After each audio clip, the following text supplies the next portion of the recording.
Hello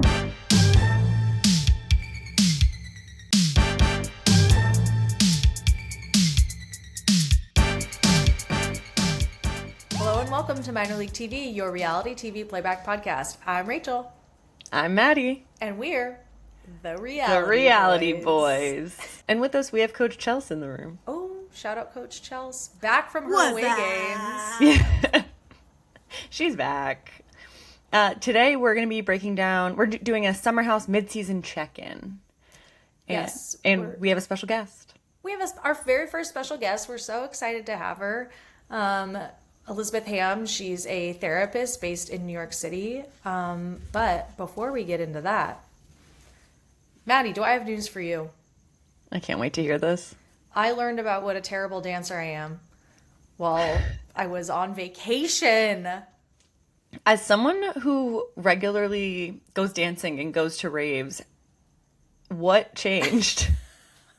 Okay, well, to be fair, at the rave, you really just need a two-step. There's no physicality really to it. I'm not like a shuffler. You know what I mean? There's no rhythm really going on. One day, background context, Chelsea and I and our other dear friend Emily, friend of the pod, took a little trip to a place called South Korea in Japan. And I certainly lost my mind at one point because we were just like, having a blast, but you're like walking all day, not sleeping a ton. And one day in the hotel room, I was like, in Mean Girls, when the little sister, Regina George's little sister, is like, hey, when Katie Heron walks in and she's like dancing to Milkshake and she clasps her hands and gyrates her hips. I said that to Chelsea. I said, that? What if I just started doing that? And Chelsea went, oh, Rachel, that is how you dance. Hello. Rude awakening. I said, I do this all the time. And she said, please tell me you're joking because are you fucking kidding me? Yes, that is exclusively how you dance. I never knew this about myself. What? Yep. Your hands above your head. That's what I was clasped. Throwing them around, throwing my hips in a circle. Not even throwing my ass in a circle, my whole hips. I can't picture it. Thank you. Do they have examples? Chelsea? Editing this out. No, she does do this. And what's crazy is she had done it 10 times already on the trip. She acted like it was the first time she had done this.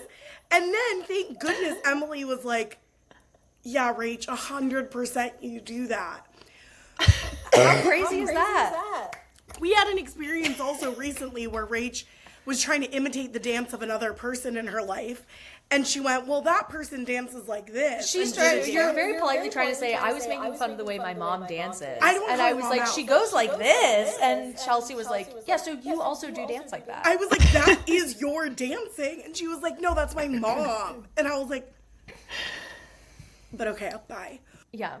It was, that was tough for me. That was tough to learn. What a wake-up call. But how nice is it to have people who are there to help you reflect and learn and grow? Yeah. This is the kind of thing, if we were on reality TV, after like one season, you'd see that and be like, wait, guys? Yeah, everyone would be like, I'm doing the Rachel. So that was pretty hard news for me. Thinking about, I think this could make everyone reflect. I have no idea how I dance. I probably would die before seeing it. I would like to say I didn't want to know. I thought very highly of my dance skills, I would say, until the last 2 years when I've been completely humbled by my friends. Devotees may recall when we went to the Nelly concert, I thought I flawlessly got down and got my eagle on in a way that the backup dancers were getting their eagle on. I was kindly informed I was not getting my eagle on. I was doing more of a hula type dance. That's really funny. I remember hearing this story. And listen, did I think I was doing it one-to-one? The signs have all been there. No, listen, did I think I was doing it one-to-one? No. But did I think I was doing it better than any of my friends? Yeah. They never tried. Yeah, so that's, that was news to me. What's the saying? The Marnie thing? Yeah, let's all make fun of the girl who took a risk and put herself out there. Let's all make fun of the girl who took a risk and put herself out there. That's what I'm saying. And so you know what? Now I'm just going to have to stick to shaking ass, bumping two-step and in. grinding. Yeah. Yeah. Just really making it nasty on the dance floor. I also started saying the word nasty a lot on this trip. That like really entered the repertoire in a way I wasn't expecting. I think because I kept singing singing Miss Tinashe's Nasty. I love that song. It's a great song.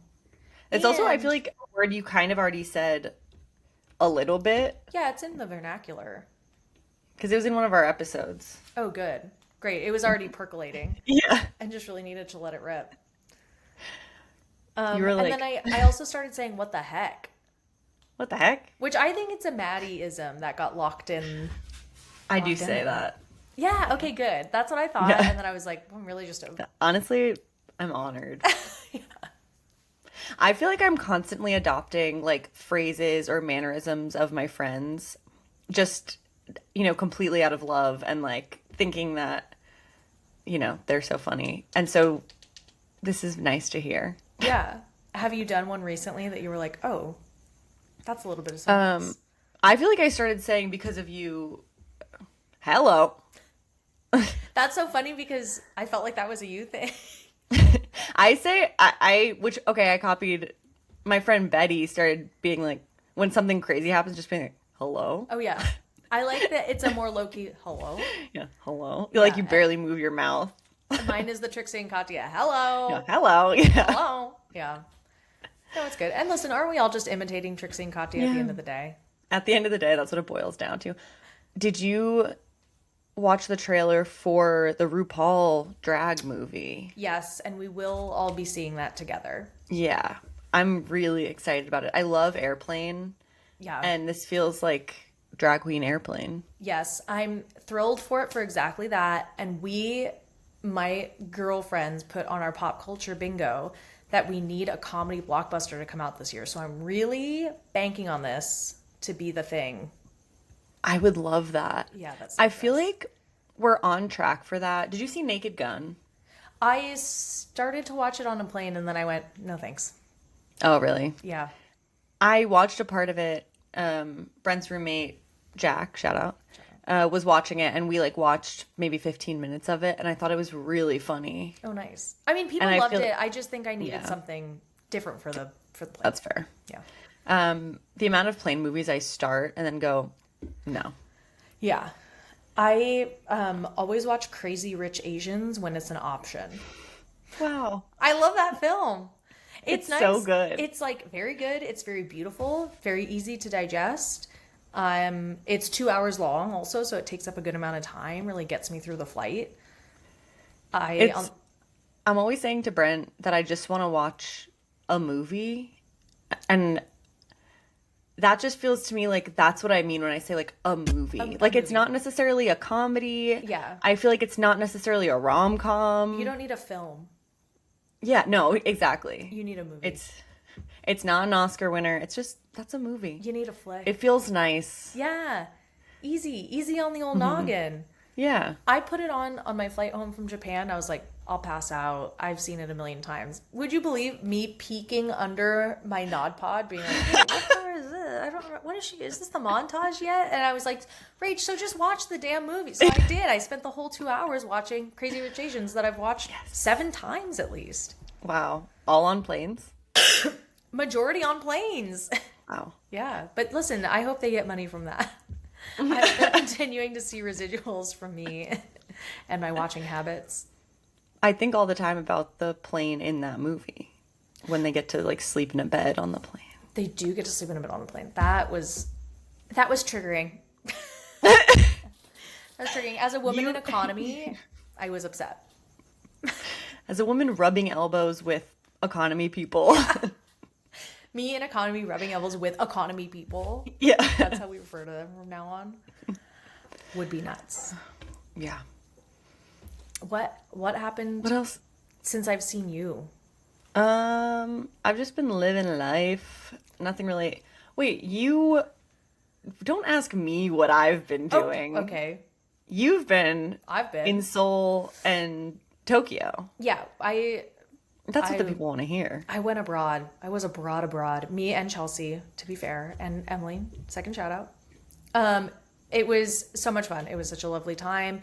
If you love a good coffee, go to Seoul. They have a great cafe culture. It was so, yeah, cool, fun. Had so many good bites, like, in both countries. It was truly a bucket list trip. Like, I keep saying that, and it's, like, kind of tongue-in-cheek, but kind of not. I just didn't know if I would ever make it there, and so it was so fun to go. And just had the best dang time traveling with my gals. We played, they have these things there called gotcha machines. So it's like they have a little series of like 5 to 8 like collectible toys you can get, and they're like maybe $2 a thing. So you just kind of go, and I'm like, I love gambling, like, but I get toys. So it was like really fun to come home and be like, my treasures.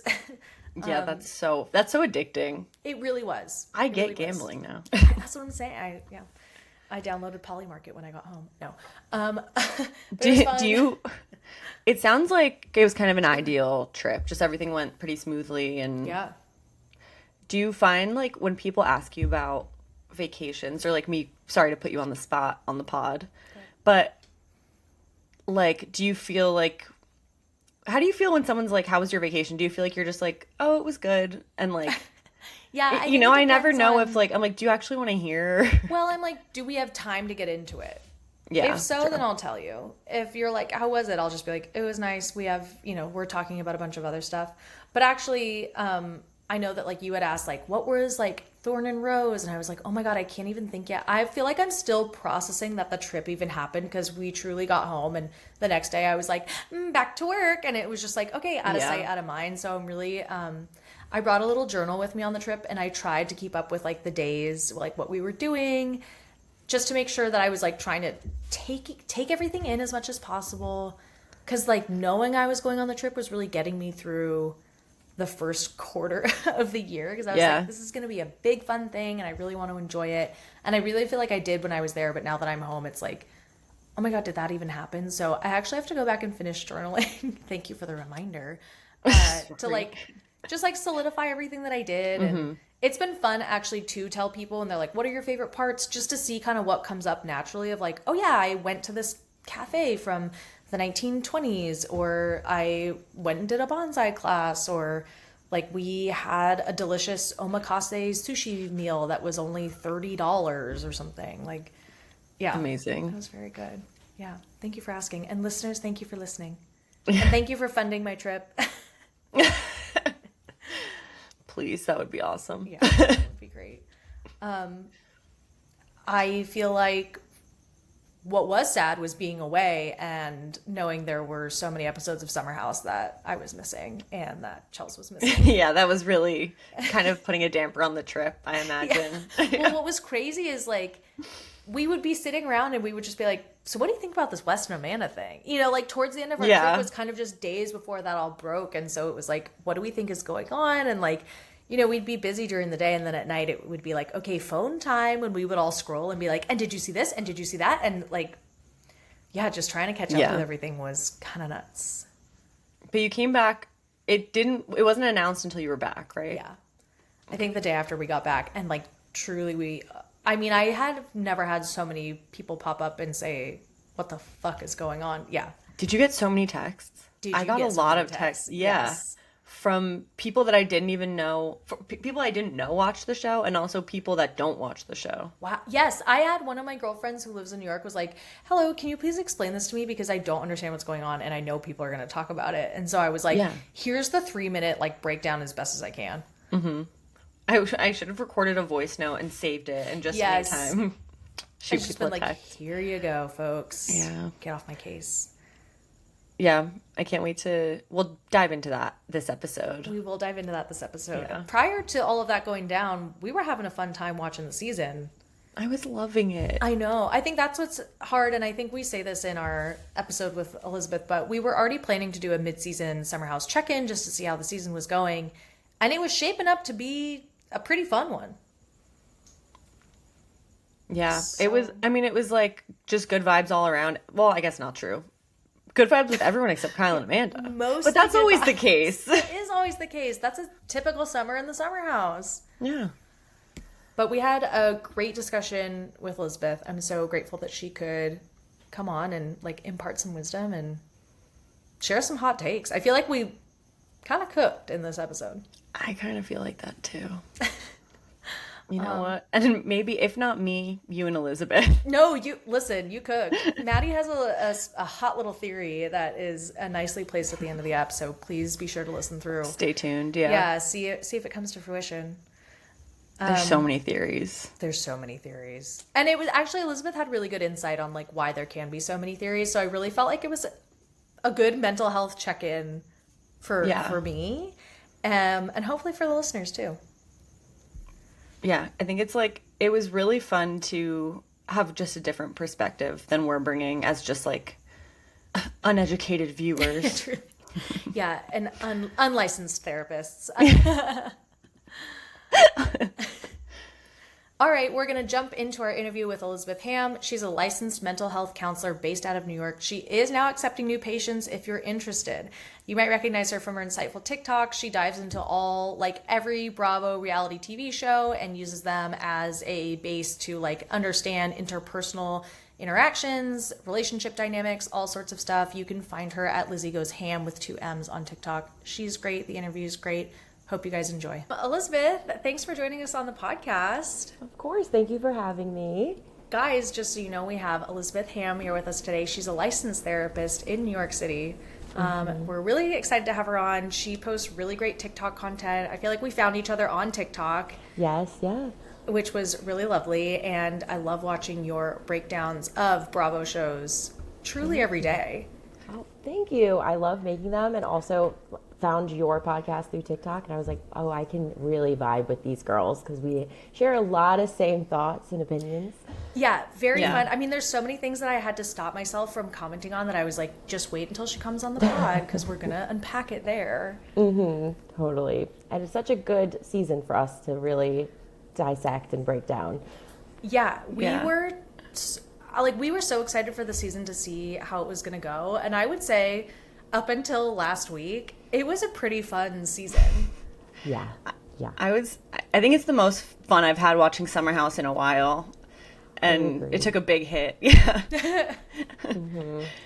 Yeah, it's definitely my comfort show, and now I'm looking at the season a bit differently, but it is still like a community, which is fun, and I really felt it with the season. Unfortunately, it was like, how are we going to see Kyle and Amanda unfold? So brought in a big community, and it's like, wow, this really, really took a turn. Yeah, definitely. I was saying that about another season with Paige and Craig, where it was like, well, maybe that was last season, where I was like, we're just watching the season waiting for them to break up. And I think this season, I know I went into it being like, well, I'm just watching to see Kyle and Amanda get divorced. And now it's like, we're all freaking investigator, magnifying glass to the television screen being like, what are the clues we can find? But ahead of that, I feel like there was some big kind of beat moments that I know you had talked about already. And I was curious to ask you more about, I think one of the big scenes, kind of blow up scenes early on in the season was between Bailey and Ben when she was trying to be flirty with him, and she was like, oh yeah, well, you want to fuck Amanda, and he really blew up at her. Yeah. Uncomfortable in a way that I wasn't sure was necessary. Yeah, I think watching that whole scene and understanding that Bailey had such a big crush on Ben, and everybody's like, Chichi had said that, probably awful timing, badly planned and timed joke, but I was wondering if there was just more projection on her that Amanda is very much in a relationship and she's getting this special attention from Ben, and that Bailey would want that from him, and she's just naming it. And also kind of knowing now with Amanda and Wes, I know I made that video before that all went down, and everybody was like, they're just being friendly. And now I'm like, I don't know. Maybe we were crossing boundaries. Yeah, I'd say so. If it was enough that someone could comment on it. And I also think Bailey was like, you guys say this all the time, that they have some sort of connection. So I think there's more that is not being shown in this season that would make me also probably say something like, yeah, well, he wants to fuck you, so why not? Yeah. I 100% thought that Ben and Amanda had hooked up. There was actually no doubt in my mind that the previous summer when they, did their skinny dipping, whether it was, a group sex situation and Kyle was involved and it was fun and it was consensual and everybody was, I'm like, oh, Ben and Amanda have touched. There's like no doubt in my mind. And I think everyone's pretending that they haven't. So I was like, poor Bailey, she's just a truth teller, and everyone really turned on her. Yeah. I feel like, go ahead. Oh, I feel like she got caught in like a perfect storm where it's partially that she really wanted Ben and like that's where the comment came from, but also she just like struck a nerve of Amanda's been flirty with these guys, and I don't think she knew. I think she thought she was making a little joke and didn't realize how much was behind it. Yeah. And I think like for her too, of just like this projected jealousy, but also with Ben. And again, disclaimer, I can only go off of what we're seeing and how it's editing, but how it was kind of played out was, I said, oh, did Ben have such a reaction because something that he didn't think was obvious or aware, that Bailey kind of held a mirror up to the situation and made Ben look at it to say, maybe I am being inappropriate, maybe I have been overstepping. But it is so interesting with Kyle and Amanda because they never say that was inappropriate or that was too far. And so if they weren't doing it, should Bailey have called it out? I don't know. Everybody has different levels of boundaries. Yeah. In one of the more recent episodes, doesn't Kyle makes a comment of like, oh, Amanda's always like out there with the guys, like, does he? I don't know if he says flirting. He says flirting. Yeah, he's flirting with the guys. Mm-hmm. And I wonder if it was like that kind of got him noticing it, or if he was already feeling that way and, just didn't want to bring it up because I think he likes to save face in front of people. Yeah.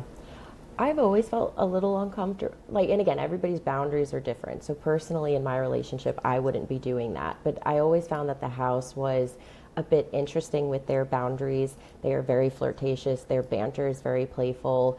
And I know, like, when Jesse was writing on Amanda's Instagram posts a few seasons ago and Lexi felt uncomfortable and everybody was like, that's just Jesse. It's like, what are the boundaries in a marriage, in a relationship, and then being in this shared house? Is it playful? Can that get blurred and then we overstep into what maybe we're seeing now with Wes and Amanda? But it's just, I always have questioned, Kyle and Amanda have been very no boundaries in some situations. And again, in my own relationship, I probably wouldn't do that, but everybody does operate differently. Oh, that's such a great point. I've actually never thought about. And truly, I think it's because Kyle has no boundaries, and then therefore Amanda, in her like people pleasing, has been like, then I also need to not, or like she upholds whatever it is for herself that feels right.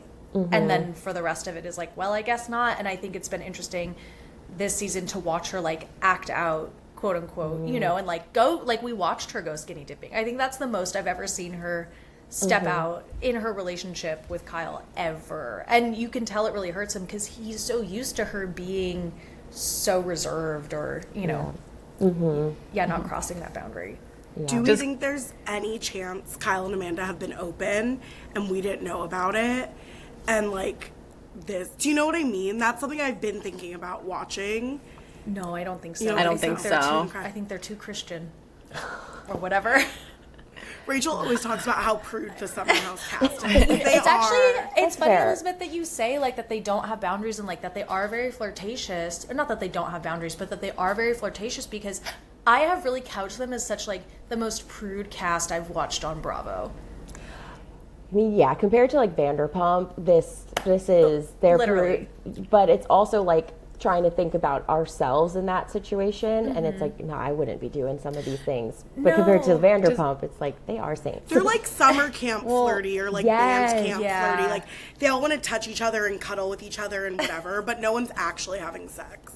I think it's only the new people. I would argue that Kyle does not have no boundaries with the friends. Maybe when they go out and there's like other girls around at the bars, but I don't think Kyle is ever like touchy or like cuddling or whatever. And I don't think any of the old cast members, I don't think Lindsay really was. Yeah. Like with each other. Yeah, like.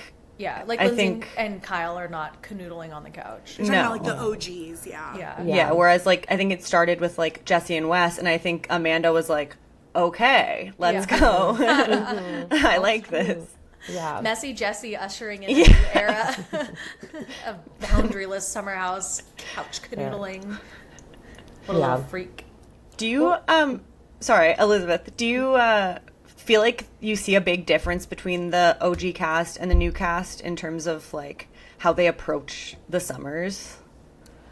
Well, I feel like it's like the rookie and the vet. And it's probably just because I'm used to seeing Kyle and Lindsay and Carl on our screens. And it is interesting to kind of see them give guidance. Like when KJ was having a lot of anxiety about Dara coming in, and Carl was like, you just have to get used to it. This is how you navigate it. Like, have that conversation. And it was like, that was sweet to kind of see them pass wisdom.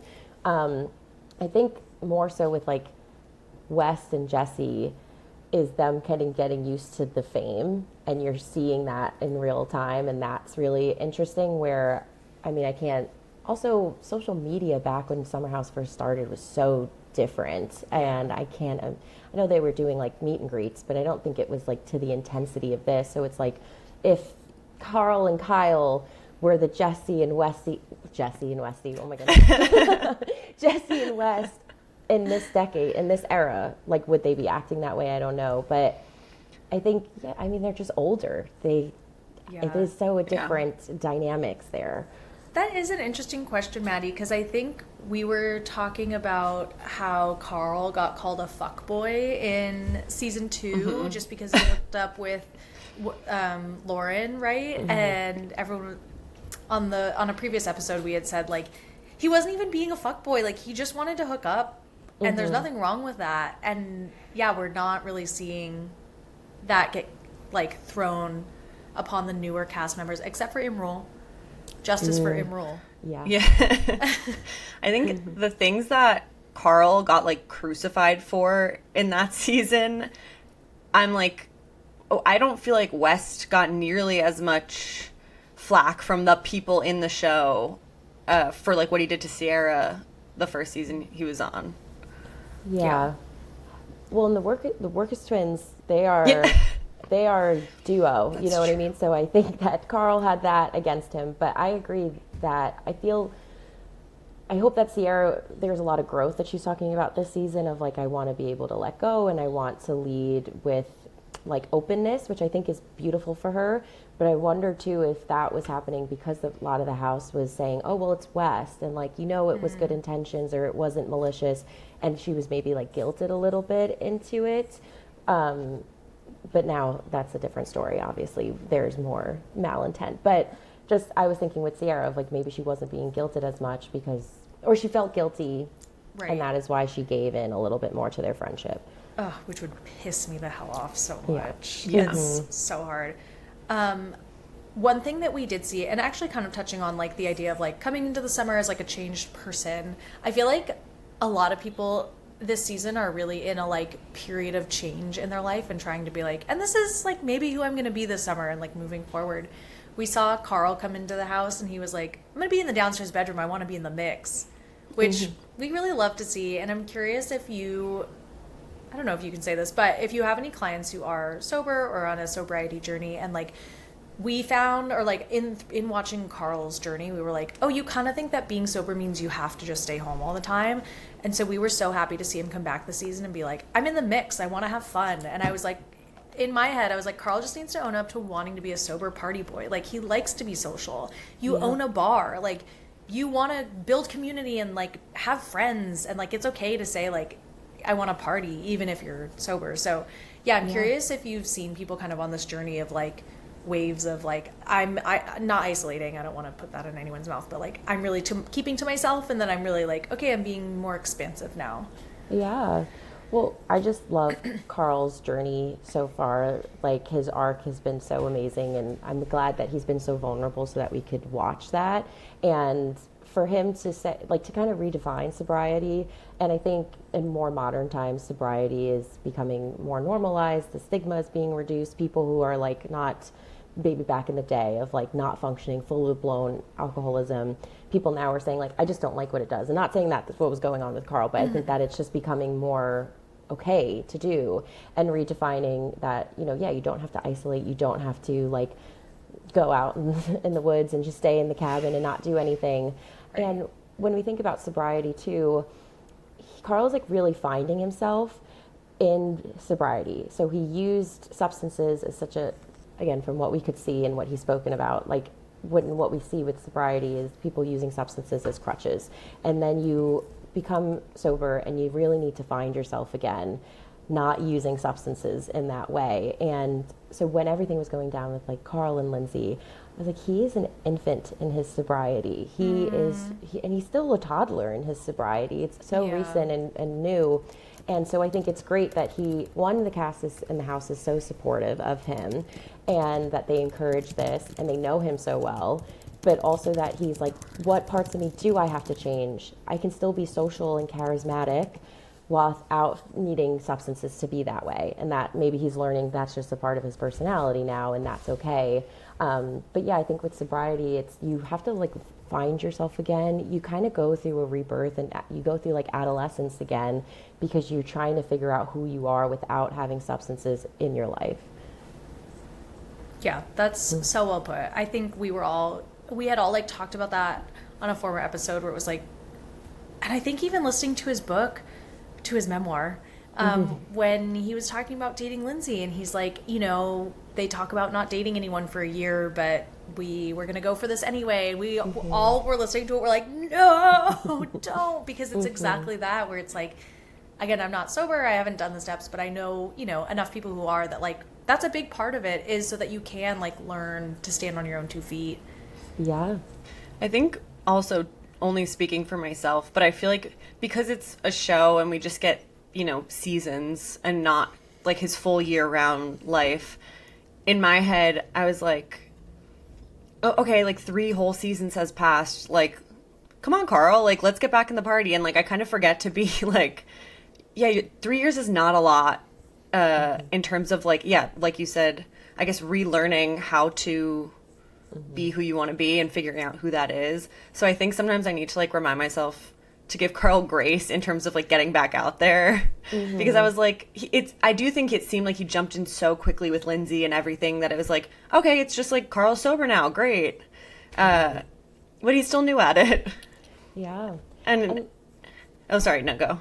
I was just gonna say, like, you have to relearn how to be in relationships. You have to relearn how to communicate. You have to relearn confrontation, because maybe you were not doing any of those things. He was a classic avoider in past seasons, and now he's really taking accountability. He's looking inward. He is acknowledging, and he said it on his own podcast. He's like, the greats in the athletic world, like, look at their tapes and see what they can do better. And he's like, now I'm sober and I'm looking at myself on screen and I'm taking note of what I can do better.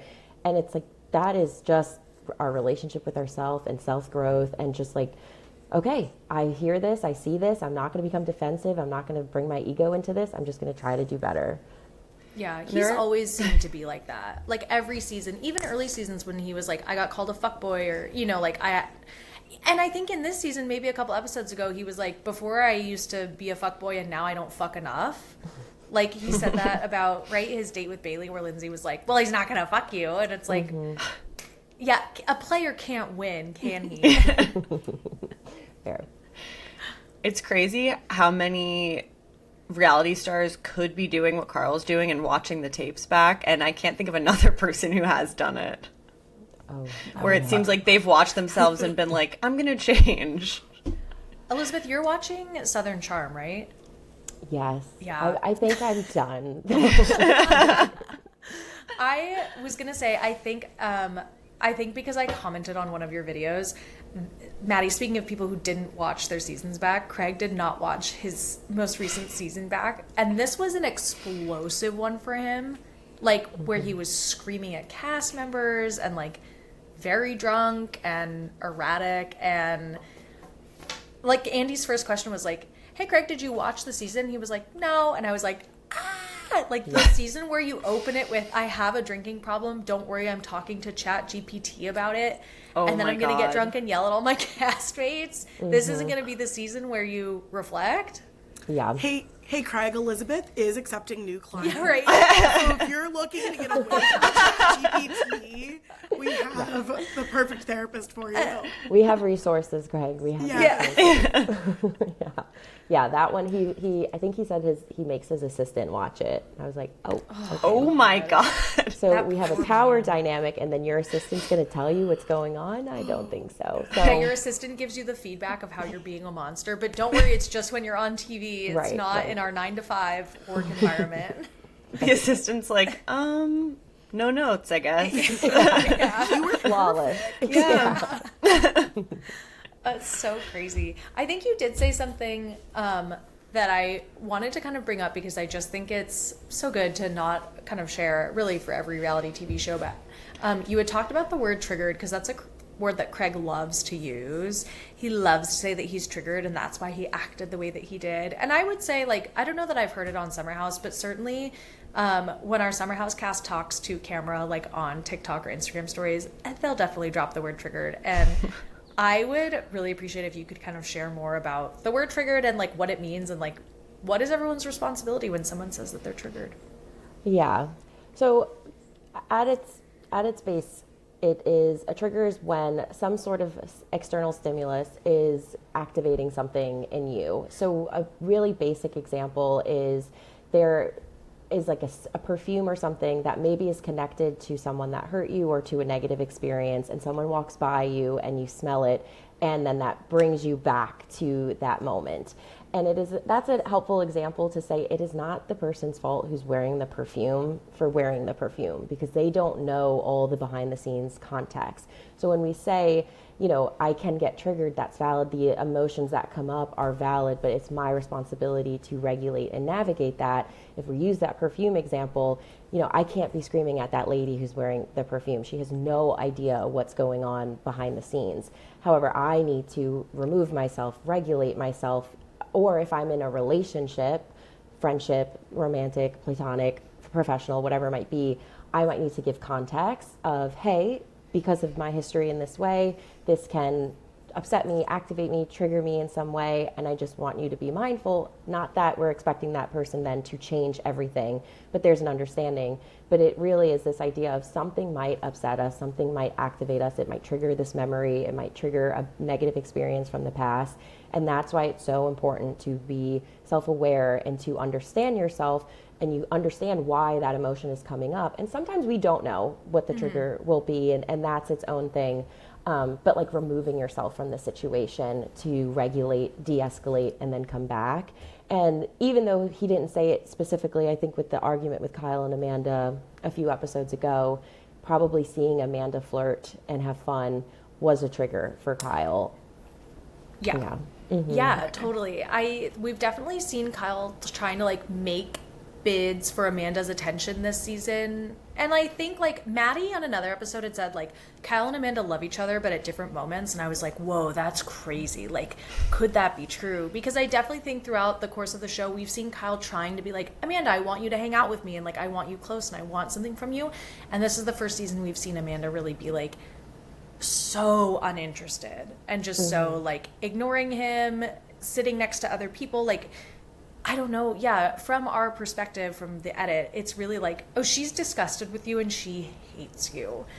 And so it makes sense to me why Kyle would then act out and like say things like fuck you. But yeah, curious if like a couple came to you and was like, here's what we're dealing with. How would you start to even be like, okay guys, so like here's how we start to parse it out? Yeah, I mean, there is so much nuance and complexity to their relationship. And again, can just go off of what we're seeing and how it's edited.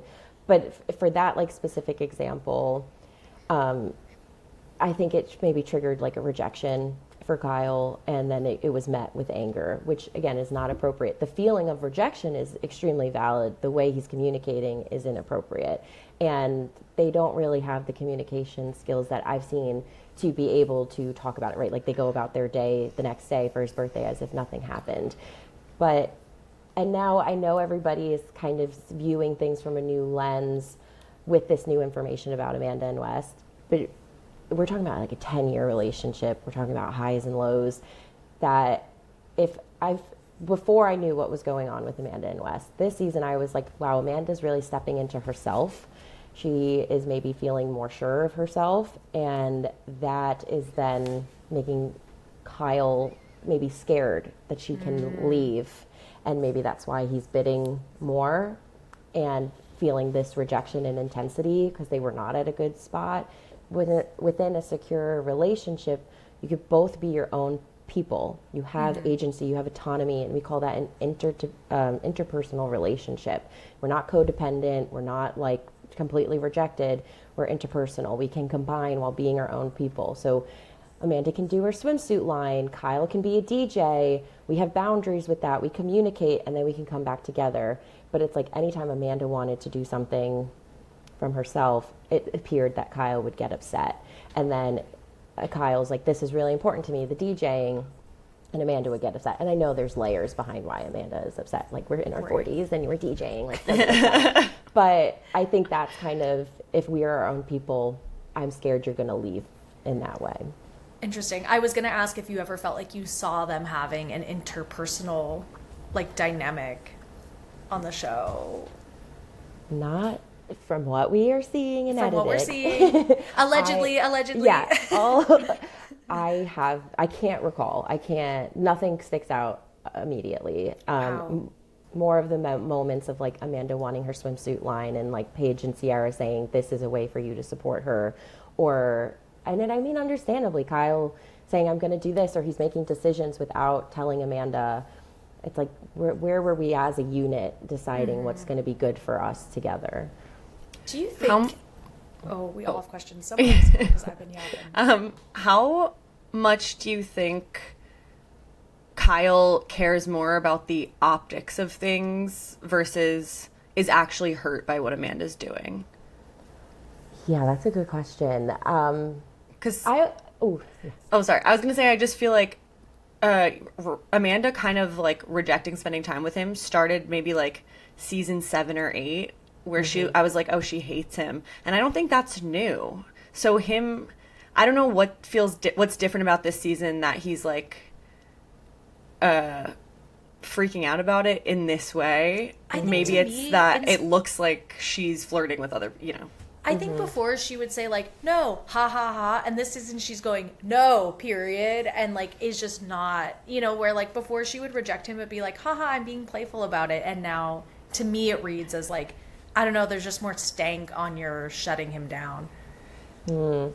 There's like, and something that we talk about in communication with couples are like the 4 horsemen of relationships, which is 4 areas in communication: contempt, defensiveness, criticism, and avoidance, and also stonewalling. And so I think we're really seeing those in play. I'm sure that they were happening throughout the seasons earlier on, but I think this season, and unless it's edited in this way, we're really seeing it. Amanda showing contempt in the sense whenever Kyle talks about his DJing, she's rolling her eyes. She's very vocal that she is not supportive of it. We see Kyle has always been a bit critical in the way he talks about Amanda, especially when it came to her depression. And again, I understand now, looking at everything that's going on with Wes and Amanda is putting a new lens on things. But when watching it in real time, I was like, that is a bit critical for someone who might be struggling here, or maybe there's a better way to provide this feedback. And then stonewalling, they just brush things under the rug, they completely avoid, and you're now this season having people say, you need to talk about this.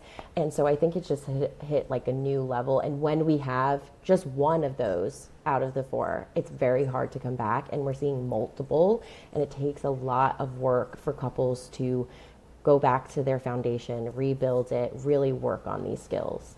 Whoa, okay, wait, sorry, this is information to me. So when we have one of the 4 horsemen, it's hard to come back from it? Well, it's not ideal, right? So yeah. It's saying... I mean, none of them sound ideal for me to hit. And then let's turn it around. I want to hear your answer, but I just keep thinking about Amanda when she kisses Kyle and they spin the bottle and she goes, you smell like cheese. I get like a visceral ick from that, where I'm like, I know when I've reached that point of dating someone where I'm like, get out of my house. Like, yeah. Well, and Bailey made a good point of like, they're at this level now where you can't do anything to not get angry. And a lot of couples face that of like, have we hit the limit? Can we come back from this? And some couples can. It just takes a lot of work. But when we talk about the 4 horsemen, it's something to be mindful of, right? Of course, there are going to be times where we might walk away from a fight, but the repair is the most important. There might be a time we curse, let's be realistic. Like, we are human, we are going to get emotional. The repair is the most important part of, if I am yelling, if I am cursing, I'm coming back and I'm acknowledging that I did that. That was not okay and I hurt you. Or, we take a breather, we come back to try to repair. And something that is interesting is couples, if we have one negative experience, we need multiple bids of positive experiences to even out the scale. So if we are constantly having arguments or bickering or these negative interactions and we're not having enough positive, it just completely off balance everything. And that's why it's difficult to get back on track. Yeah, Kyle's like, babe, I played your favorite song. What are you talking about? Right. One thing I keep wondering and thinking about with Kyle is how much of this is also like midlife crisis-y vibes, because the younger boys are in the house, they're really popular, everyone's having fun with them, Amanda's enjoying hanging out with the younger boys, his business isn't thriving, I'm sure he's like, oh my god, I have to start over again in my 40s, like, he thought he would have kids, he thought he would be like financially and so DJing, I'm like, midlife crisis, like, yeah, I'm curious if you have thoughts on that element of Kyle. Yeah, and also it's like seeing Amanda and Wes, I'm like, oh, okay, so Wes is just the younger Kyle. Like, her type just went boop. But I think that it's extremely, and again, talking about like, it's valid, the stress, it's just how we're behaving on it, right? So I think it's completely understandable. He's going through a midlife crisis. There's a lot of financial stress. He maybe is scared to commit and get older, move on through the next phase of life. And listen, no, not everybody needs to have children. Not everybody needs to do this.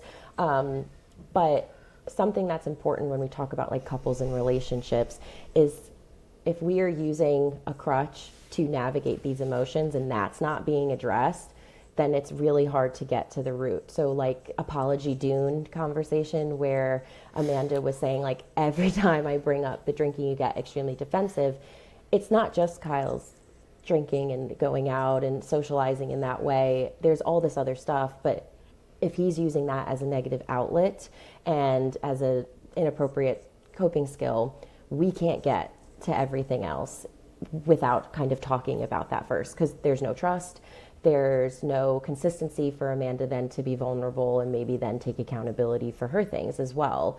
But in therapy, even if it's individual or couples or whatever it might be, we have to usually address the substance first, because it is the immediate thing in the room. And once they are more consistency there, then we can look at, because you're also looking at it through a clearer lens.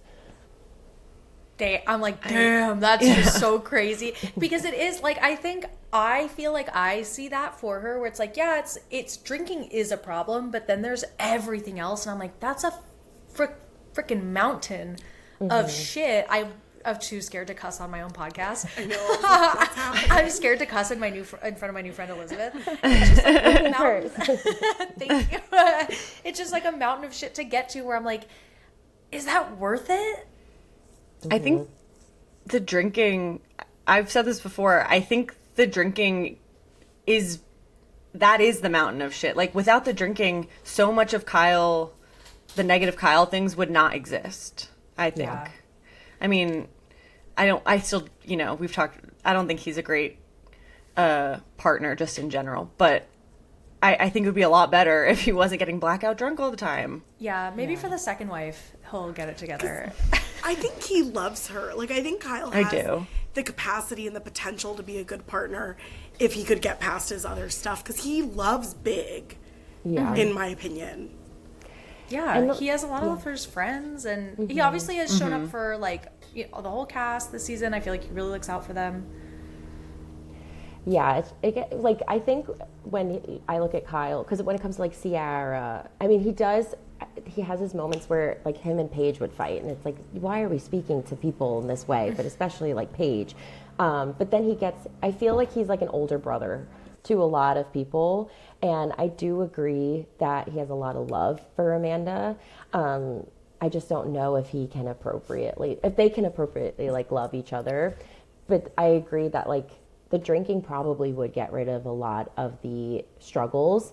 And I also get frustrated because it's like, Carl is right there. Carl is a beautiful example of what could happen. And of course, he's not perfect now, but he like was able to work through a lot of these things, and it's just like the thing is, its change is so hard. Kyle's is not willing, I don't think, or it's scary. Like you have to accept, you have to do like an ego death. You have to completely change like your view of self, and that a lot of people are not able to do that, understandably so. Yeah, we've said that before too. It is crazy to have Carl sitting right there who, like, Carl had to get sober, who Carl visibly, at least to us on the show, nowhere near the level that Kyle, you know, is like constantly like drunk eating at 4 a.m. in the kitchen or fucking people outside of his relationship or, you know, whatever. I think to Kyle, that's just fun, and that's his parents. I think his parents have gotten old and like still party, and they show like his family reunions, and his whole family seems to be like drinking and partying. And I think the fact that Kyle's maybe like, well, my drinking's never affected my work the way that Carl's was like bleeding into every part of his life. So I feel like there's maybe a justification there of like, the only person who's mad about this is Amanda. Yeah, and therefore Amanda's the bitch. Yeah. And Elizabeth, what did you call drinking a negative... Like coping skill or... A negative coping skill. I'm just going to start telling people they have that about a lot of petty things. That's a negative coping skill. Yeah, I mean, but a coping skill is just something that gets us through, right? Yeah. So if anything could be a coping skill, there are inappropriate ones, and then there are more appropriate ones. And I think right now Kyle utilizes going out in a negative way. And he also said, I forget who he was talking to, but he was like in the kitchen probably celebrating his birthday, and he was like, I don't want to get old, it's all like a mindset. And also normalizing like aging does not mean we have to be like stiff and not doing anything fun. It's like we can still like start a family and be committed to our partner and run a business and still enjoy a few drinks and know when to rein it in. Yeah, I really struggle with that. I feel as someone who who's like it doesn't have to stop, you know, whenever. Like I'm 35 and I feel like I meet other people in their 30s who are like, well, I'm old now, and I'm like, now baby, God willing, we have a lot of life left to live. Like this is not going to stop anytime soon. And it doesn't. And I think I felt the same with Carl when he was like, being sober is being boring, you know, like I think that's one of the first lines in his book. And I was like, I know plenty of sober people who go out and like go to parties and go to warehouse parties and go like do a ton of shit. It's just their commitment to being like, I'm gonna go have fun in this way, you know, or whatever, whether it's sobriety or whether it's being quote unquote old. And like, let's get after it. Yeah. We haven't even started our DJ careers yet. And that's what I'm saying. Yeah. And you know, I have a CDJ in my closet. It's fine. That is a threat. I wanted to ask actually one more question about Bailey before we shift into Westgate stuff. Okay. Do you guys, Maddie and Chelsea, do you have other questions about the season so far before we shift? I don't think so. Okay, great. Okay, so I feel like Bailey has been a fun new addition to the house. I feel like we've really seen the most like screen time of her and KJ, but KJ kind of quickly got booed up, so it was like, okay, y'all are having fun. Like, and I guess because Bailey kind of had that tiff with Ben, and she's being adorkable, if you will, we've just seen a bit more of her. When she, like, episode 1, when Carl was like, how's dating? And she was like, I was actually in a terrible relationship. Thank you for asking. When you watch her, what are your immediate feelings? I guess, like, as a therapist and less as a viewer of, like, oh, baby, we needed to journal about that before we went on the show. Yeah. Part of me was like, we could have prepped in session. But you knew you might have even asked that question. But yeah, I think I like Bailey because she is very relatable. A lot of what she's going through, like coming out of a traumatic relationship, trying to find yourself in your 20s, taking new professional career jumps. There's a lot of the women that I work with. So kind of, I find myself being like, oh, I wish I could tell her this, or I wish I could tell her that. I think in that moment, obviously not ideal, but I'm also like, okay, she is on this new show. She is anxious. She's overwhelmed. Maybe this was just like a little word vomit of vulnerability, a little, a casual trauma dump to feel the vibes out. But yeah, I think she is just super relatable in the sense that like she's trying to figure her stuff out, and people really like her, but also people had a lot of things to say about her. And not that she's like polarizing, but I think you either see yourself in her in a way, or you see a past version of yourself in her, and maybe you have a lot of reactions and projections to that. Yeah, she's like a teddy bear in that way, huh? Like, even when you were talking about her making the comment toward Ben about like, oh, you want to fuck Amanda, and it's like, well, she's probably projecting because she likes Ben. I'm like, oh, I have so been in that position, like college me, just being like, and fuck you too, and people are like, why are you yelling for no reason? So yeah, I do totally feel that. I was kind of wondering, is she the person Danielle thinks she was on this show? Oh. Question for the class. Way? Because I think Danielle got couched as like, I work hard, I play hard, and then I fuck even harder. And I think she wanted to do some sort of relatability that she never really hit on the show. And I think, not that I think Bailey and Danielle are a one-to-one in kind of like how they present themselves, but I think Bailey being able to come on the show and be vulnerable, even if it's like cringy or whatever, is kind of more successful than Danielle was as a cast member. I know. I don't know where I stand on Danielle. Wow. I know. She's a divisive character. That's what I'm saying. Like, I think same with Bailey. Of you either see yourself or see a past version, or you're like, oh, you see a friend, and Danielle or Bailey, and then you have your own kind of reaction to it. I think there definitely were times that Danielle. Oh my God! I was just watching the episode where Danielle tells Paige about Kyle possibly cheating. Yes. And just being like, oh my God, why would you say that? And I think it kind of the same with like Bailey and the Ben comment of like, oh girl, what are you doing? And then it becomes emotional. And so it's just like, I think there is a level of cringe, but as you were saying, it's like, we've all kind of been there. We've all made a whoopsie like that. What a great episode to watch. Yeah. That's, really a standout. Because I remember watching it and being like, I don't know, I guess if I were Danielle and I'm new in the house, I would kind of also be like, I don't know, I guess people should have this information. Sorry. I don't think you would do that. No. Actually, I know you quite well. That's so funny because who I think I am, where I'm like, I'm a Bailey, I'm a Danielle. You guys are both like, no, you would never. And I'm like, oh, okay. Literally, I'm like, when is the last time you ever were like, I'm going to spread this gossip, or like, I'm going to, like, no, that's just not Chelsea, you. every day I wake up and I gossip. I mean, you gossip to me, but that's different. That's friendship. Okay. I really immediately didn't like Bailey, and I couldn't figure out why exactly. And I think talking about this where you're saying like, oh, you see in her like a friend or like a past self or whatever. I'm like, I think I see in her and in Danielle, so I do see the similarities, girls I've known that stress me out because I worry, like, I'll be around them in a conversation and I'm like, no, don't say that. Like, like it's like secondhand social anxiety almost, where I'm like, I don't think you're bad or mean anything bad, but you just don't know how to like self-regulate, and then you project that onto other people. And so I'm like, I need to have a little more empathy for Bailey, I think, but I find her very hard to watch. That's fair. But that was so beautifully said in the sense of like, it's someone maybe with like an insecurity or like that they don't know how, they're trying to they're fumbling through, and you're kind of watching like, girl, I don't think I'd do that, you know. But it does evoke some big emotion in us. True.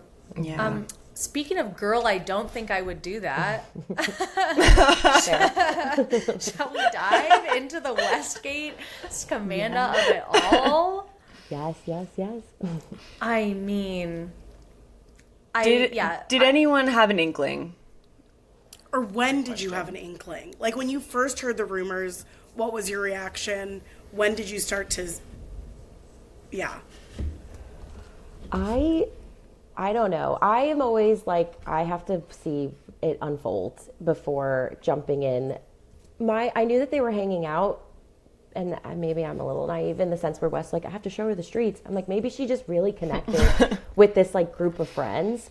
I was blown away. I did not think it was going to get to that level. Same. I was just like watching TikTok, watching everyone speculating, and I was like, ooh, this doesn't make me feel good. Like, I'm the same way where I'm like, I need this confirmed or denied. Like, speculating to me doesn't help and it doesn't do anything. And then when it was confirmed, I lost my mind.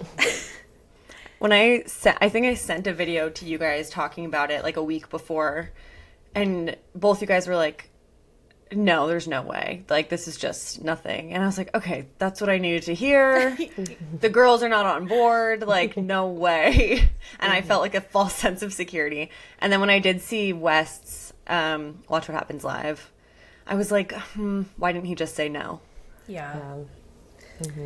At first, I was like, there's no way. Because I was like, Dumois is kind of known for bullshit. Like, she doesn't vet anything. She just puts whatever out there. I was like, there's no way. There's no way. I was like, maybe they kissed at a party. Like, I remember being like, maybe they kissed at a party, like, as a joke. Like, they have weird boundaries as a friend group. Like, I could see that. But then, yeah, I agree, Maddie. And then once the Watch What Happens Live happened, I was like, at a certain point where there's smoke, there's fire. And this is feeling really weird. And then, yeah, of course, when Ciara and Amanda, like, didn't do their Amazon thing together and stopped liking each other's posts, I was like, oh, we have gone off the deep end here.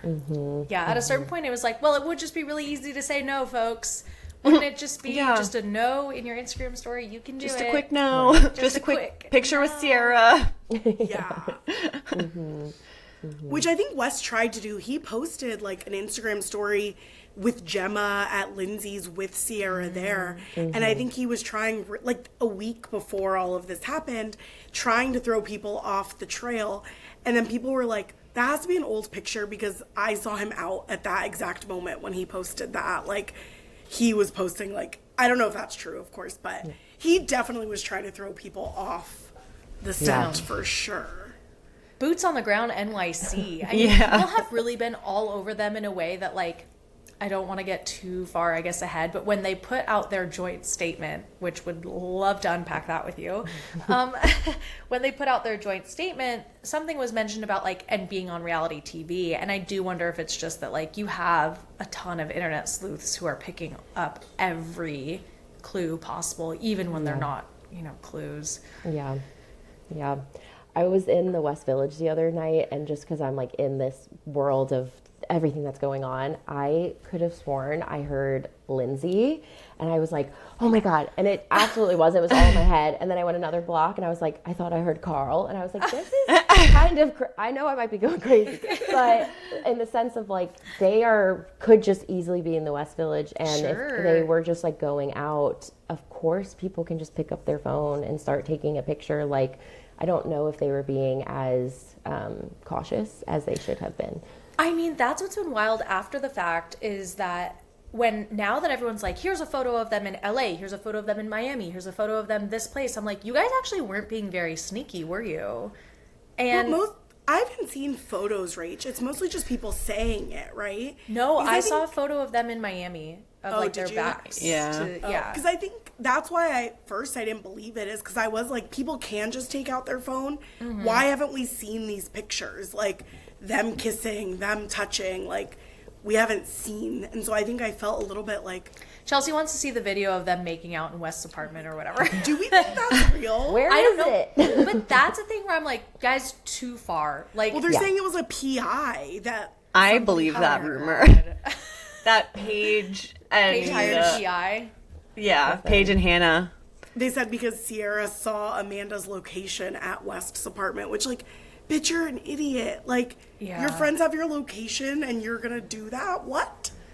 Yeah. Yeah, especially if you have your location. That's why I'm like, it doesn't seem like they were trying to hide anything. I'm a little, not confused, but it's like, Amanda, this feels so egregious. I don't know. There's like, I feel like a lot to get through in terms of, like, what the wrongs of it all. But yeah, I'm curious, like, Elizabeth, do you think when people, I have some sympathy for when people are in a really bad relationship and they don't know how to get out besides cheating. I don't think that's what's happening here, but I do understand how some people are like, I don't know how to leave this without, like, doing the big one. And so I would get how that would be like, okay, now I need to get out. From what we've seen, what do you think is Amanda's, like, thought process, if any, or do you think it is just her being a little selfish? Yeah, so that's where it's also hard too, because we don't have any confirmation, and we're not going to have confirmation for quite some time now. So I think everybody is kind of like, there's this and this, and whatever your idea is, you're then placing, and it's like you can mold your idea. You can find evidence for any story that you feel, so it's like, I think that's where we're at now. So some hypothesis, like a hypothesis that I have is, one, it's like Wes was there to step in during a really tough summer and like actually be the one to call Kyle out. So I'm like, does she view him as like this safe space? And then it kind of tipped into something else. This other idea is that I have to think that Amanda started dating Kyle at 24. And at 24, we don't really have a sense of self. Our frontal lobe isn't fully formed. We don't really... we need our 20s to really kind of define us and help us understand who we are. Then she was in this very serious long-term relationship with someone who has a big personality, and we saw that she kind of like went under his cloak in a way, under his umbrella. And then through the seasons, we all were kind of advocating for her to say, like, find your own thing, do your own thing. However, when we saw her try to do that, Kyle would have a temper tantrum. He would not be so supportive. So it is this hard dynamic. And so part of me is like, does she know who she is? Does she have a sense of identity? And as Ciara said, like, who are you outside of Loverboy? Who are you outside of Kyle? And I do think that in the relationship, she was trying to find that, but there really is only so much work you can do while in a relationship like that. And again, not justifying this betrayal, but it's like, if we don't know who we are and we're coming out of a really tumultuous relationship, she also might still be acting like she's 20, 24. She has not had dating in this way, and maybe she jumped into something that was familiar, because Kyle, as we've been talking about, like, Wes is kind of a younger Kyle. Maybe she jumped into something that felt safe because they had a friendship. Maybe she didn't know who she was outside of this relationship, and they were kind of more aligned, and she fit right into that friend group and can kind of take on that new persona. So that's where I'm saying, like, it's hard. I'm not agreeing, but just kind of understanding, like, if she didn't have a big sense of self before this, right, it could explain why she's making such choices we wouldn't agree with, because she doesn't know. She's finding herself, Yeah. in a horrible ways, but in horrible ways. I mean, I do agree. I think, like, after this news came out, all the, like, clips that people have been posting and kind of like looking back on Amanda's trajectory, it really seems like a lot of the other women, like new generation, right? Like the Hannah, Paige, like Summer House season, are really the people who like started to uplift her, because I think without that, she was against the Workus sisters, like her and Lindsay famously unfollowed her on Instagram. Like, she didn't have like that sense of community. And so, yeah, I mean, you use the word betrayal, and I think I'll speak for myself as an audience member, feel pretty betrayed by her actions and like coming to be someone who does root for her, especially this season, being like, let's get you the hell out of this marriage. And having all these girlfriends rally around her and support her in this way that I'm like, what beautiful examples of female friendship that you have. And then, that's your action back. Yeah. It's really shitty. My other thought here, and again, we can only hypothesize, and I think that's why everybody's really loving dissecting and investigating. But I think, like, Hannah, Paige, Ciara, they do not center men in their choices. They're very vocal about it. And I think with Amanda being in a relationship, it's like, yeah, she'd call out Kyle. But she was centered in some way. And we can decenter men while being in a relationship. But I think as audience, we were like, oh, she's like them as well. But she was in this relationship, and now it's like, okay, she's single. Is she centering men? And is she centering men and prioritizing them over friendships? And is she doing this because she is disconnected from her sense of self? Do you think she sees it as centering herself and being like, I have these like real feelings for him, and I know it's gonna hurt my friend, but I haven't put myself first in so long in my relationship? That's a real possibility too. Damn, Maddie. Yeah, yeah. But that's why it's complex, right? Because Oh, sorry. I was just gonna say, like, because that could be very valid as well. That feels like something that I feel like I've heard or like had girlfriends say coming out of relationships when we were like 24. And I feel like it's the kind of thing that when you've had time to date and try different things, by the time you're 34, you're kind of like, yeah, that's not what that is. But she can't see that. I don't know. Yeah. Yeah. Well, and being in a, like, again, she's rusty in the dating world, and sometimes having such a relationship like that, what we can see is that we're a little bit stunted. And so I can understand, I think that could be a very valid justification for her. And then everybody else who is her age and who has been watching, it's like, no, girl. But it could be very real for her in her mind. I'm curious, do you think, so let's say that West and Amanda are in love and they're going to be in a relationship. Do you think relationships that start from a place of like so much deceit and lying can go on to be like happy, healthy relationships? I think yes, in the sense, but you have to be able to like do the work. And so when you're coming out of deceit and lying, it's one thing if it's like deceit and lying to each other, but here it's like deceit and lying to the world and to your sports. And so that's why I'm like, if we are just a situationship, which is what it is sounding like, I don't know if we have sturdy ground to really like deal with the mental toll of this. It'd be different if they were like, we're locked in and we are committed. That's something, and that could unify them in a way. But if there's deceit, because Kyle and Amanda had deceit in their relationship as well. So I think couples can navigate that. It's just, you have to be so vulnerable. You have to be so honest. You have to just be able to take accountability, throw it out on the table and say, we can't hide anything here, and we need to look through and say, what is it that we want to keep, what is it that we want to let go of, what do we have to work through. And it takes so much work, and that's where people like, you either prioritize that or you don't. Yeah, I can't see West putting in work. No, not at all. I know, that's why, I know everyone online has already said it, but just for our listeners who are begging for us to say it, there's no way, like there's just no way this man who's repeatedly said I'm not ready for a relationship is going to jump into this in a serious way. I said, and I stand by, I think that they will at least try to date for 6 months, because I think they're going to have to stand by their shitty actions to be like, no, see, haha, it was so worth it because look at how long we've been together now. Like, I think is a way to save face. I know it's already been so shitty with people coming forward being like, I fucked Wes last night. Like, what are you talking about? I was going to say, obviously there's no way any of us know, but I could also see a situation where by the reunion, they were like, we were just exploring it. The internet pressured us. We hooked up a few times. This is nothing. We're just homies. Like, we're just friends. Like, I could even see them backpedaling by the reunion, potentially.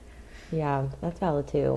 And it's like, what would they even need to do, like, as a new couple to navigate this? And it's like, again, over communication, a lot of kind of, and it's like, who wants to start out kind of like that? Over communication in new couples is just like generally what happens too, but like trust, I'm sure now Amanda learning all of these things that Wes was seeing all these people, it's like, okay, now we have to work on trust. Now we have to learn on work on consistency and commitment. And it's like, that's a lot, especially in the early stages. Yeah. A lot of people I feel have been quick to say like, why does anyone even care? West and Ciara weren't even dating. Like, they were never even in a relationship. And I just don't know how people have zero understanding of how feelings work. It really made me be like, are you guys okay? Like, I got into it in the comments. I'm not too big to admit it. With someone that was like, they weren't dating. She doesn't have a right to be upset. And I was like, that's not how, like... Or they weren't in a relationship, so she doesn't have a right to be upset. But I was like, that's not how feelings work. Like, if I'm not allowed to have feelings until you're my boyfriend, huh? Right. How do I even know we want to get there? And so people have really, like, I think because everyone's like, it's the scandal of Summer House or whatever, which I think it is to a certain degree. Yeah, everyone's just been like, well, they weren't in a relationship, so they're almost trying to be like, it's not real. Like, therefore, it's not valid. Like, Sarah's feelings can't be valid because she never was in a, labeled relationship with West, which I'm so... Diagnose them, Elizabeth, quick. Well, I think when it comes to, like, what Ciara and West were in, a kind of a visualization that we talk about is like if you were about to start a relationship as if you were going to Disney World and you're excited to go to Disney World, you've been talking about it, and you go in and you enter the gates and you have yourself a full day and you're riding all these rides and you have a wonderful time and you stay for the fireworks, and then it's like, okay, it's time to go. And yeah, there might be some disappointment, but it's like, okay, I've done everything that I needed to do. I feel okay.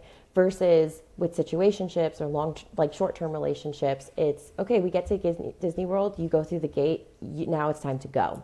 And there's all this disappointment and grief of what could have been and what could have happened, and if only it worked out differently. And that is what's so hard sometimes, that is not acknowledged with short-term relationships, is you're really mourning like what could have been and where we were going, and more so you mourn the person, but you mourn that too. And so I think Ciara had been very vocal about that. And again, like even not centering West in all of this, like removing West in that dynamic, the betrayal is, again, the friendship of Ciara and Amanda have laid in that bed together crying to each other. Ciara supported Amanda. Amanda supported Ciara, and it's just like, how can you watch? It's very hard for people to understand, like, how could you watch that and still make that choice? And it doesn't matter if they were in a long-term committed relationship or not. You watched your best friend cry her eyes out over him. What about that said, bet I'm going to try that too? I think that's what a lot of people were wondering as well, is like, when it comes to the betrayal, and especially with the season airing while this news came out, and like we just saw KJ and Mia and Ciara have this great conversation about like what it's like to be on this predominantly white show watched by a predominantly white audience, and we're all black, and being on the show has been crazy for us, and dating interracially is really hard, and like, KJ being like, I'm too scared to date on the show actually because I don't know what kind of backlash I'm gonna get. And then for this news to break, it just felt so tragic, truly, and I felt so terrible for Ciara. Whether or not, I don't know if she feels bad. I was thinking, like, what if she comes on the reunion and she's like, whatever. Iconic if she does, but iconic if so. Yeah. I feel like on Summer House, historically, it's been a thing of doing exactly what you were like fighting about in the comments, Rachel, of the guys would use, but we weren't technically dating, as an excuse to hook up with other girls or like, bad behavior or whatever. And on Southern Charm, I think they do it. And I just like have never understood that, because I'm like, you guys, you know that there's nuance to situations, and whether or not you were like technically dating, exactly what was said like behind closed doors, and you're using this as a way to not feel guilty about something that you should feel guilty about.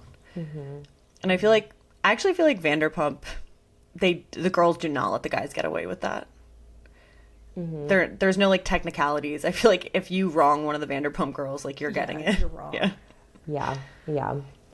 And I was watching whatever reunion it was, maybe a season where Paige just like went in on West, and where he even phrased it like, whatever, our month-long dynamic or something. And it's like, when Ciara is like sitting there crying, do not paint this as if she's being overly emotional.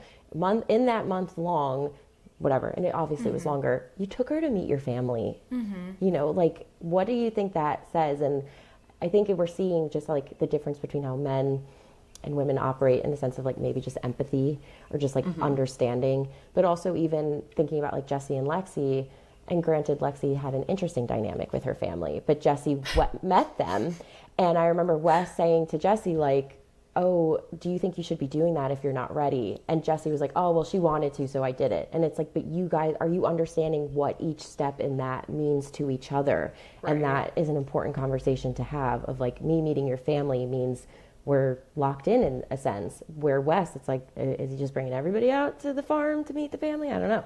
Yeah, especially with Ciara, who's very much like, I want to be in a relationship and I want to be married. Like, she wants to do the relationship escalator. Yeah. She was very clear about that too. About, I don't want to start something unless you're sure you want to start something. And that she doesn't sleep with people, right? Like, she doesn't have sex with people unless it's like meaningful. And that's, I think, especially now looking at it if it's true that Ciara and West had been sleeping together in the weeks leading up to this announcement, that's even more of like a wildly deep betrayal, because she's made that so clear. And she's also been like, don't have sex with me if you're going to treat me like this. So like, just don't do it. Like, she's not even saying you're a bad person if that's what you want. She's just like, don't include me. Yeah. And then he went. But you bringing up going to West's family made me laugh, because Kyle in his street interview was like, I've been to West family's farm. And I was like, wow. Even Kyle was heartbroken that she's been to the farm. See, so it's like, a betrayal. Yeah.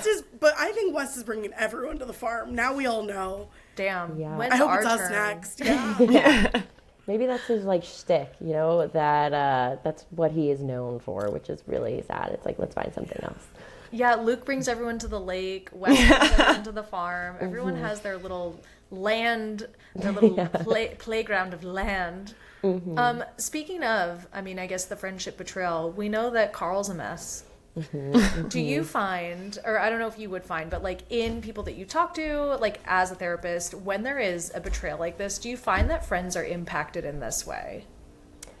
So like friends who are not the actual, yeah. Well, and I think like there's so much tied to this cast, their coworkers, their friends.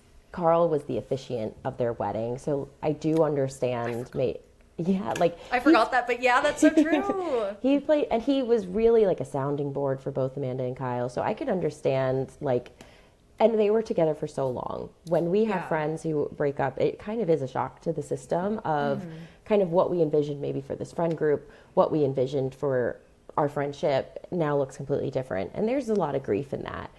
What I did think was interesting, it was Kyle just like randomly bringing it up and being like, is Carl more impacted by this than you, Kyle? And if that's the case, then that is something to look inward on. But it's very layered, because it's like they're probably worrying about a check in a sense too, of like, what is the show going to look like for us? Yep. We are colleagues, we are coworkers. But yeah, I was just, hot take, I was like, is this, then send it to Daryl. Like, obviously they're making it this way. I don't think, maybe it wasn't done purposely, but I thought they saw their moment and really ran with it. And Damn. If so, hats off to them, because they really milked it. And I'm like, if you can make something from this, then that's fine. But I saw people being like, they jumped on it too fast. Like, you need to let the like fandom enjoy it for a little bit before you monetize it. Like, the Carl Lindsay ad gagged me. I was obsessed that she unblocked him for it, but I'm like, 3 more weeks would have probably been better. Yeah. How did they do that so fast? That's what I was wondering too. Listen, when you work on a social media team, you gotta be nimble. Okay? Turning quick. I mean, that's my theory of Kyle and Amanda making a deal before the summer, that, or like maybe after the summer, that when she started hooking up with West, she was like, okay, look, you're going to look really bad this season and people are going to be talking shit about you. I'll defend you. I'll post Instagrams with you even after we announce our separation. But just like have my back when Westgate breaks. And that's why I think he organized those street interviews and set that up. Okay. Because there's no way, why would he be talking to that guy for so long if he was... His dog goes to the bathroom in the middle of it. Yeah. Kyle. Yeah. No, it was so funny. I mean, Kyle truly looked over and was like, yeah, hey, man. And I was like, so you have rapport with this pap. Like, we've seen street interviews. Like, he definitely does street interviews with this guy for sure. Okay. Yeah. Man. I know. Do you think I he think planned? It's an interesting theory, Maddie. Yeah. And then I'm like, do you think he planned Carl's a mess and they had the commercial ready? Is that crazy? That's what I was thinking. I was like, this was too good. But it's adding on to that theory, I remember reading Amanda's Marie Claire article and saying like, everybody's coming for Kyle, like don't come for Kyle. And I was reading it and I was like, this is so absurd, because this man has hurt you in so many ways that, and I guess it's like we still have to film and we're still like tied to Loverboy. But I was like, I'm like, I wonder what she's going to think in a year later. Is the anger finally going to come in? And is she going to be thinking differently about this? But now I'm like, did she not care because she was seeing West? Is that why it was so easy? And so, like, Maddie, the theory might pan out. I can't wait to uncover it. I haven't read the Marie Claire interview, but now I want to, because that does add to it. Yeah, she's just so chill in it. I'm like, I'm sorry, this man like cheated on me. He couldn't commit. Like, there'd be anger. Yeah. And she was just like, don't come for Kyle. It makes me sad. It's like, the whole thing has been weirdly like amicable. I think for a woman who was like, I regret not getting a prenup. I have been through hell. Like, I am visibly so angry with him on this program this season. It was very, and hey, maybe that's on smoking weed every night at 10 p.m. It gets you so chill. Fair. That's navigating and managing your anxiety. So true. Yeah. Okay, I have 2 more questions for you, Elizabeth, and then we can wrap it up. Thank you for your time. Of course. So I think something we've seen online is that now that this news has broke and everyone is going back through the season and like finding all these like clips and pieces of information and clues and whatever, do you find that when there is a situation like this, like whether it's just between like friends or maybe a parents or something, that like people have kind of a revisionist history of the perpetrator? Yeah.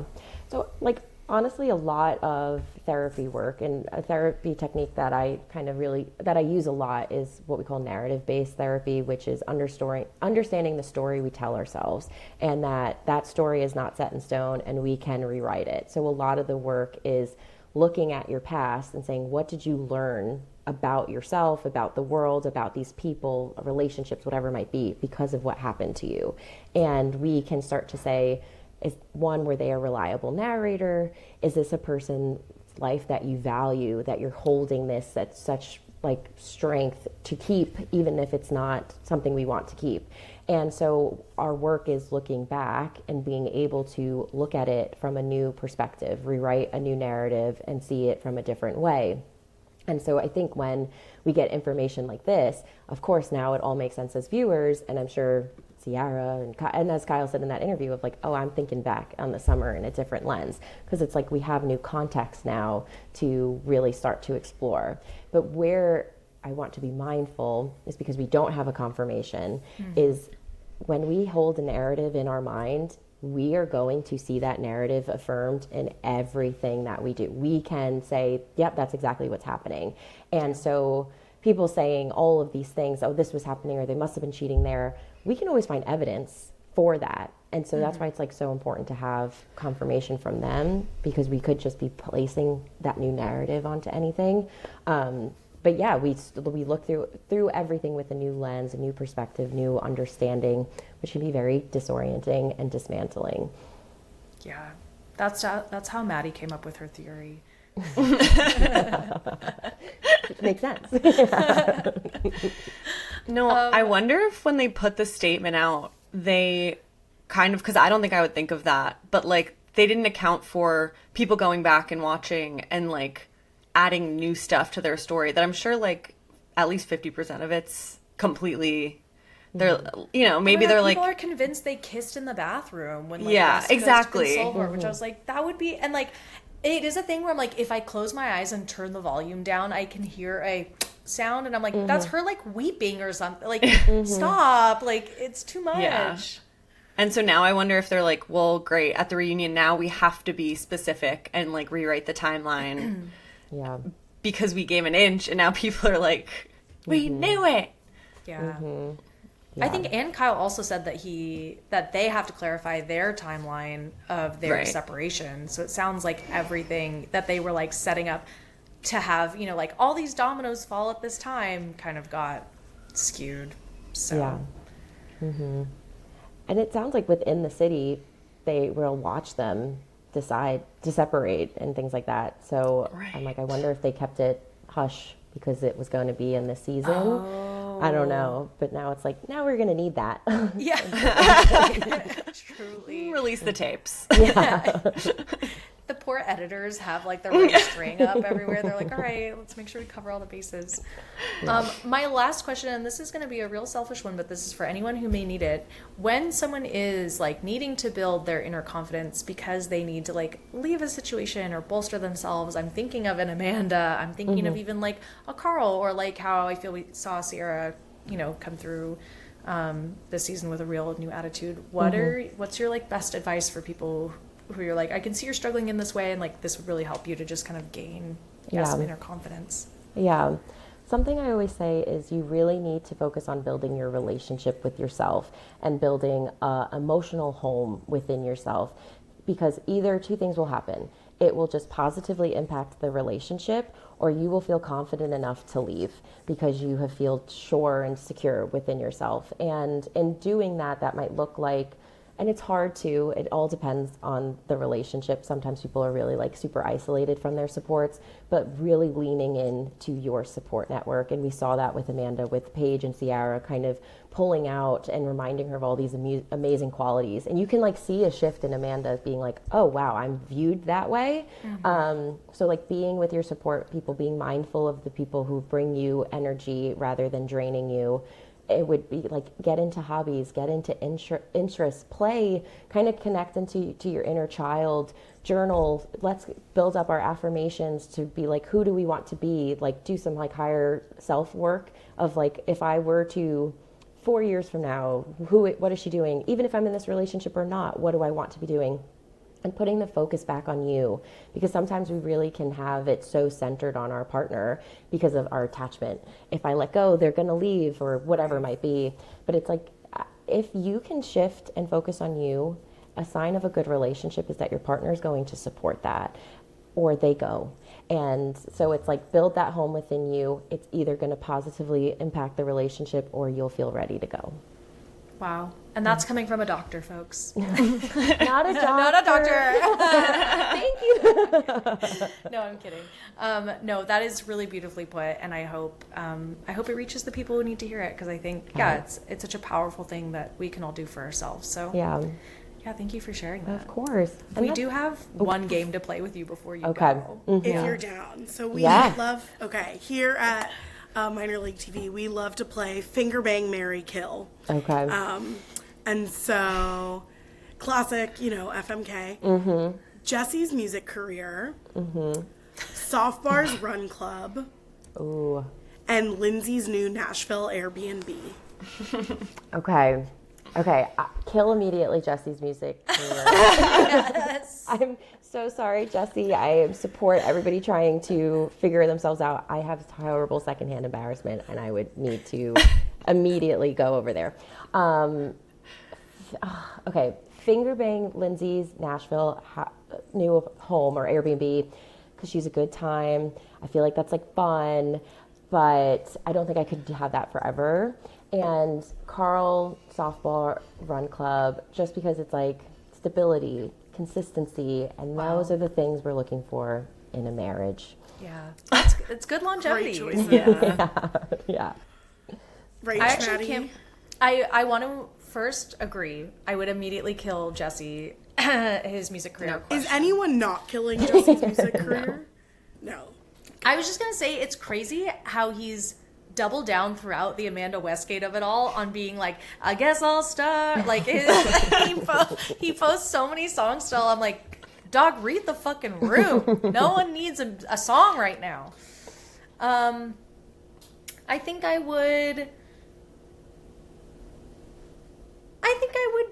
follow suit with Elizabeth, actually. I think I'd finger bang the Nashville Hub House and Marry Run Club. Yeah. My instinct was to marry Lindsay's Nashville house, because I was like, I don't know if I want to go running for the rest of my life. Fair. But yeah. But then what does it mean to finger bang the Run Club? Just a one-time run? Yeah, we're just going to try it out. Yeah, it's just a lot of action. Okay, then I'm doing that. It's just a lot of action. A lot of foot traffic in there. For once. Perfect. Yeah. I gotta go to soft bar. I gotta support Oh my god, Carl. please do. I know. I'll relay. Yeah, report back. Yeah. Some of us we might be in New York this summer, so maybe we'll all go to a soft bar gosh, together. yes. That would be so fun. I would love That'd that. be great. Yeah. Yes. Elizabeth, do you want to plug your socials before we wrap? Yes. So I obviously make videos talking about Bravo content, but the idea is so that people can learn dynamics and maybe learn about themselves so that we can feel empowered. If we need to leave dynamics that aren't serving us, we start to see how we can do that. And so I'm on TikTok at Lizzie Goes Hamm, Lizzie, I-E, oh my goodness, how am I going to phrase this? Lizzie Goes Hamm, Hamm. And then I am also on Instagram on Martini Talks _ after the S. Love that. And we'll be tagging you across all of our Perfect, content. thank you. We'll drop your socials in the description. So yeah, was really, really happy we found each other online. Yes. It's such a treat to follow you. I feel like I learn something every time I watch a video. So good. thank you for your service. Yeah, Of course. it's great. No, this was amazing. Thank you. Thank you. Thanks for coming. Thanks for coming. Yeah, this was so fun. Bye. Bye. Bye.